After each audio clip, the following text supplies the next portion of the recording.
All right, so in the last chapter, we talked about finding the standard in your industry, in your field, finding out what the average person does, and then figuring out how to go way above and beyond that standard. And that's how you're gonna be really successful.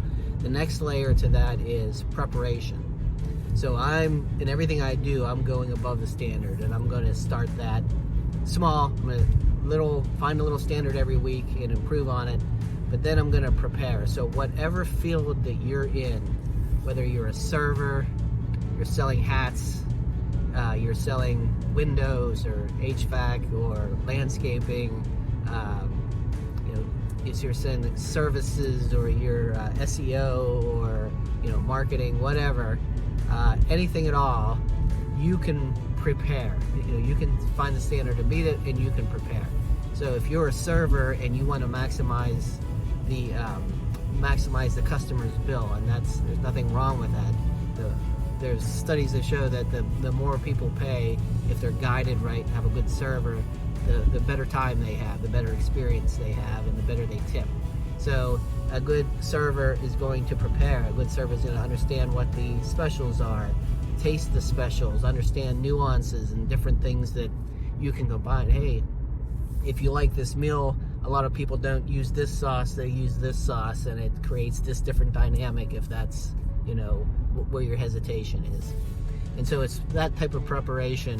I'm going out to sell an outdoor lighting system. Say I'm trying to understand, I'm taking fixtures with me.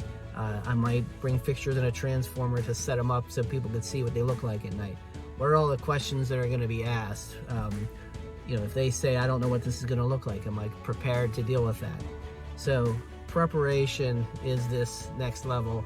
And again, it applies to absolutely anything. Again, I always bring up selling hats. Seems like a simple thing. People just walk in and pick a hat. But hey, maybe your local sports team just made the playoffs, so you arrange the hats so people see those, or you bring more of those types of hats out. Or hey, Saquon Barkley had a huge game last night. I'm gonna put some Eagles hats out, and I'm gonna talk about it when people come in. So, and I'm gonna just really know my product. I'm gonna be prepared each day by knowing the new styles and waterproofing of hats, and can you wash it, can you not wash it. So there's a million things that you can do to prepare no matter what you're selling, and that's what we talk about in this chapter. So you combine that with beating the standard, and then preparing better than everybody else. So you're just doing things in a better way, you're better prepared, people are more confident in you.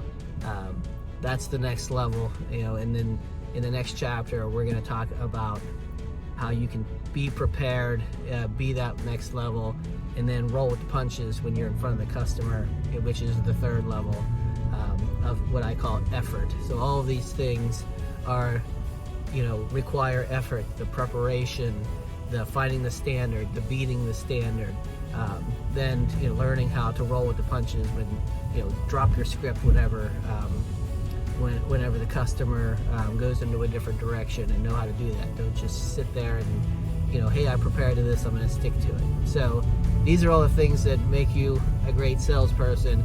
This is step 2, and we're going to just keep going. So preparation, find the standard, beat the standard, prepare. That's where we are right now.